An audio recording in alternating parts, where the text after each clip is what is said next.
سید سجاد فرهمند هستم، مربی و داور رسمی فدراسیون شطرنج ایران. اینجا آکادمی پیاده شاه. امروز در خدمت شما هستیم. با نام خدا شروع میکنیم مبحث امروزمون رو. امروز در مورد منحرف کردن میخوایم صحبت کنیم. منحرف کردن همون جوری که از اسمش پیدا هستش، یعنی اینکه ما حریف رو منحرف کنیم. جان همون چیزی که شما گفتید. آفرین، یعنی حریف رو منحرف کنیم. حالا از چی منحرف کنیم؟ حریف رو به صورت مستقیم یا غیر مستقیم، یک خونه ای رو به صورت مستقیم یا غیر مستقیم از کنترل حریف میخوایم یا حتی خودمون آزاد کنیم و باید کارهایی بکنیم که به منحرف کردن منجر بشه. یعنی جوری حریف رو منحرف کنیم تا بتونیم یک خونه ای رو به صورت مستقیم یا غیر مستقیم به کنترل در بیاریم، حالا یا برای خودمون یا برای حریفمون. حالا این منحرف کردن 3 دسته گفتیم تقسیم میشه، به 3 دسته تقسیم میشه. اولین دستهش که میخوایم صحبت کنیم در موردش پاکسازیه. پاکسازی خیلی بچه‌ها از اسمش هم معلومه، یعنی اینکه شما یه مهره مزاحم دارید، خب توی بازیتون میخوای از دست این مهره مزاحم راحت بشید. از دست این مهره مزاحم راحت بشید. یه مهره هستش که داره اذیت میکنه شما رو. یه مهره هستش که داره اذیت میکنه و نمیذاره کارتون رو جلو ببرید. اینجا شما میگی آقا من میخوام پاکسازی انجام بدم. من یه دیاگرامی برای شما آماده میکنم، نگاه کنید. بگیم آقا رخو اینجا بذاریم، 3 تا پیاده مثلا بذاریم اینجا و این از این، یه رخ بذاریم اینجا، یه شاه بذاریم اینجا، 3 تا پیاده دوباره بذاریم اینجا، یه دونه فیل، یه دونه اسب، یه دونه فیل حریف، یه دونه اسب حریف، یعنی اسب سفید، حریف که حالا نمیشه گفتش سفید، اینجا 3 تا، اینجا هم 3 تا و اینجا هم یه رخ و یه دونه شاه. مثال رو نگاه کنید. الان فیل سفید یه مهره مزاحم به نظر میرسه. یک مهره مزاحم به نظر میرسه. چرا؟ به خاطر اینکه شما میتونید با حرکت اسب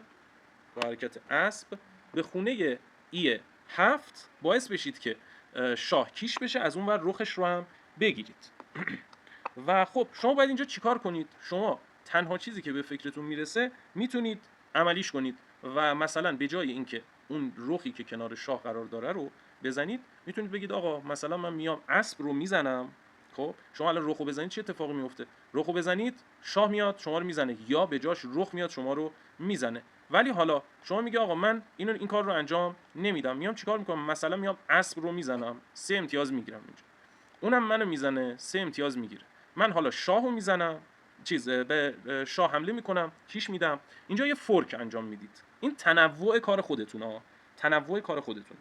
ما اینجا چیکار کردیم؟ پاکسازی انجام دادیم. یعنی فیل رو دادیم رفته.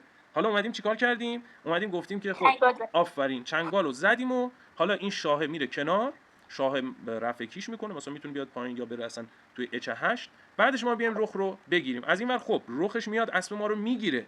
یعنی یه جورایی برابر شدیم، ولی علاوه زدن فعلی ها دارم میگم، برابر شدیم. ولی ما میگیم آقا اینجا ما پاکسازی انجام دادیم. این پاکسازیه اون فیله برای ما اضافه بوده. من با فیله مثلا رفتم اسبو زدم که اسب نیاد. نگاه کن شما اگر با فیله میرفتید رخو میزدید، بیاریم اول یه ذره بیاریم اینجا، اگه من با فیله میرفتم رخو میزدم، اسب میومد اسب منو میزد و کل جریانات بازی تغییر میکرد. برای همین من با این فیلم اول میتونم برم اسبو بزنم که این اسب نیاد اسب منو بزنه. دقت کنید اینجا رو، این نیاد اسب منو بزنه. بریم توی جریان بازی بیفتیم. اینجا رو نگاه کنید. اگر من بخوام اسبو بزنم کلا میریزه بهم. میگم آقا فیل اضافه است، فیل بخواد بره رخو بزنه، احتمال داره قبل از اینکه اصلا این فیله کاری بکنه اسب بیاد اسبو بزنه تا اصلا نتونه سفید حمله چنگال رو انجام بده و کار اصلا یه ذره میپیچه بهم. ولی اگر این فیله بیاد اسبو بزنه، خب مزیتی داره. مزیتش اینه که این پیاده میزنتش، قلعه شاه یه ذره به هم میریزه، چون این فیله خونه جی 6 تا ابد نمیتونه اونجا وایسه که این به هم میریزه قلعش. بعد خب اینجا شما میری یه فورک انجام میدی، حمله دوگانه انجام میدی، دیدید اونجا پاکسازی کردید، حالا حمله اصلیتون رو دارید انجام میدید. شاه کناره‌گیری میکنه، خیلی راحت شما میتونی رخش رو بگیری و جریانات دیگه که در ادامه بازی سراغ شما میادش. اینو پس بهش میگن، یک مثال ساده زدم برای بحث پاکسازی که پاکسازی چیه اصلا. خب این یک حالت. دومین موردش حذف مهره مدافع است. مدافع یک خونه از صفحه شطرنج یا یک مهره خاص باید باشه و اون رو منحرف کنیم. اگه مهره حریف مدافع یک خانه از صفحه شطرنج یا یک مهره خاص باشه، ما اون رو منحرف میکنیم و اینجوری میشه حذف مهره مدافع. گاهی پیش میاد، حالا من توضیح میدم که به چه نحوی است. گاهی پیش میاد، بریم دوباره روی صفحه برگردیم. گاهی پیش میاد مهره مدافع و مهره مهاجم هر دو زیر ضرب و تحت فشار هستند. حالا ما چی کار میکنیم؟ میایم مهره مدافع رو که از مهره مهاجم داره دفاع میکنه یک برنامه‌ای براش میچینیم که بزنیمش. چرا؟ چون کسب برتری کنیم دیگه. به این تاکتیک ما میگیم حذف مهره مدافع. حالا یه مثال من براتون میارم. مثلا این رخو بذاریم اینجا، یه 3 تا پیاده براش بذاریم اینجا، مثلا یه اسب بذاریم، اگر اشتباه نکنم اینجا بذاریم که بهتر باشه. 3 تا پیاده میذاریم، یه دونه رخ، یه دونه شاه براش میذاریم اینجا، یه دونه فیلم بیاریم که بازی خیلی کامل تر بشه، یه دونه فیل سفید اینجا، یه دونه اسب سفید اینجا و 3 تا پیاده بذاریم براشون، یه شاه، یه دونه رخ، یه رخ هم میذاریم اینجا. بازی تکمیل. خب حالا اینجا رو نگاه کنید. اسب سیاه مهره مدافع، اسب سیاه اینجا، بذار من اینو درستش کنم. اسب سیاه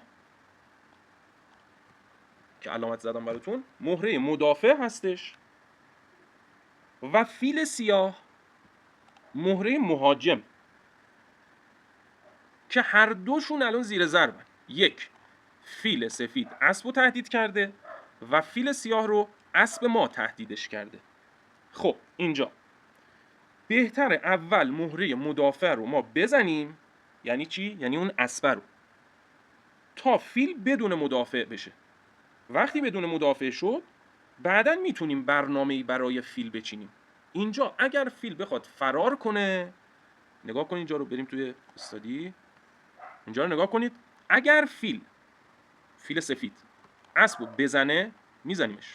اسبو بزنه، اگر فیل بخواد فرار کنه، مثلا به طور مثال اصلا بیاد یه خونه جلوت که ما نتونیم بزنیمش، ما میتونیم چیکار کنیم؟ ما میتونیم مثلا به طور مثال بگیم آقا با اسبمون گسترش پیدا کنیم یا رخمون رو حرکت بدیم که دوباره این فیله رو تهدید کنه. به طور مثال چون مهره مدافع رو ازش گرفتیم، برنامهش کلاً به هم خورده.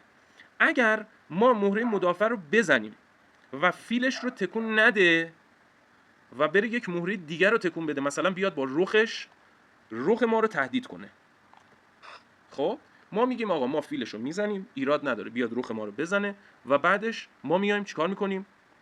ما میایم دوباره رخش هم میزنیم. باریکلا. حالا امکان داره توی اینجا که ما اومدیم اسبش رو زدیم یه کار دیگه بکنه، بیاد و فیل ما رو بزنه. اینجا وقتی فیل ما رو زد، حالا ما میریم فیلش رو هم میزنیم. یعنی ما هم اسبش رو گرفتیم هم فیلش رو گرفتیم، ولی در عوض یه دونه فیل دادیم بهش. اینجا چی میشه؟ میشه حذف مهره مدافع. این از این. یعنی ما مهره مدافع رو گرفتیم ازش تا قدرتش رو ازش بگیریم و نذاریم اینجا حمله کنه به ما. این از این. بریم سراغ تاکتیک اضافه بار. اضافه بار چیه؟ گفتیم اضافه بار اگر مهره حریف چند خانه یا از مهره مهم دفاع کند، از چند تا خونه یا یک مهره مهم دفاع کنه و برای دفاع از مهره خودی دفاع دیگری رو هم انجام بده، بهش میگیم اضافه بار. حالا چجوریه؟ میگیم آقا اگر مثلا بچینیم، بذار مثال بچینم براتون،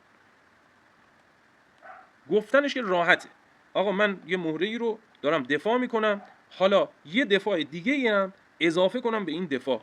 خب همه جا خوب نیست. جایی که مثلا میخوایم قدرتمون رو در مرکز نشون بدیم، دیدید گاهن این ایرادی نداره، میشه این کار رو انجام داد. چند تا مهره آورد، از یه مهره دفاع کرد، همینطور که حریف هم داره همین کار رو انجام میده، این ایرادی نداره. ولی بعضی اوقات نه، ایراد داره و شما اگر این کار رو انجام بدید فقط دارید اضافه بار میارید توی بازیتون و این خوب نیستش. خب اینجا یه دونه فیل بذاریم، اینجا یه دونه اسب بذاریم، اینجا 3 تا پیاده بذاریم، اینجا هم 3 تا پیاده بذاریم اینجا یه شاه بذاریم، اینجا هم یه دونه رخ بذاریم. الان اینجا رو نگاه کنید، مهره اسب هم از شاه و هم از رخ، مهره اسب هم از شاه هم از رخ و هم از فیل داره دفاع میکنه. این مهره اسبی که اینجا هستش هم از شاه هم از رخ هم از فیل داره دفاع میکنه. میتونیم رخ رو حرکت بدیم و رخ حریف رو بزنیم. رخمون رو حرکت بدیم، رخ حریف رو بزنیم. وقتی زدیم چی میشه؟ رخ حریف رو وقتی میزنی، اسب نیز ما رو میزنه. یعنی اسب میاد یه راست ما رو میزنه. پس ما میزنیمش. بریم تو استادی. ما میزنیمش. اون میگه آقا مجبورم دیگه، باید بزنمش. ما رو میزنه. وقتی ما رو زد، حالا ما با فیل سیاه که بدون مدافع اونجا توی وسط صفحه یا در مرکز قرار داره، ما میایم چیکار میکنیم؟ میتونیم اونو بگیریم و بزنیمش. آیا منفعتی برای ما داشت این اضافه بار؟ بله، به خاطر اینکه آفرین، اگر ما با یک مهره چند تا مهره رو بیایم حمایت کنیم، کار خودمون رو ضعیف کردیم. با یک مهره چند تا مهره رو داریم حمایت میکنیم. حالا گاهی اوقات میشه شما چند تا مهره رو میاری برای دفاع کردن یک مهره. خب این هم یه جور دیگه اضافه باره. یعنی شما مثلا اسبو میاری، فیلو میاری، رخو میاری برای دفاع کردن مثلا یک پیاده یا مثلا یه دونه فیل. خب این اضافه باره، شما باید اصلاحش کنید. یا اینکه شما مثل این مثال یه دونه اسب آوردی، مثلا سیاه یه اسب آورده از چند تا مهره داره دفاع میکنه و این خب اضافه باره دیگه، چند تا مهره مدافعش یه دونه مهره است. خب این اضافه باره، یعنی داره بار اضافه به دوش خودش میکشه اون مدافع. پس اینجا ما باید اصلاحش کنیم، بگیم آقا برای هر کدوم از این مهره یا برای دوتا حداقل یه دونه مدافع ما بذاریم، نه اینکه برای سه تا مهره یه مدافع بذاریم. اینجوری شما یه رخو میدی، یه رخ میگیری، رخ میگیری 5-5. ولی از این ور وقتی رخ تو رو میزنه تو هم فیلشو میزنی، اینجا 3 امتیاز گرفتی 8-5. پس از اضافه بار شما استفاده کامل رو کردید. اینم از اضافه بار. انشالله که یاد گرفته باشید.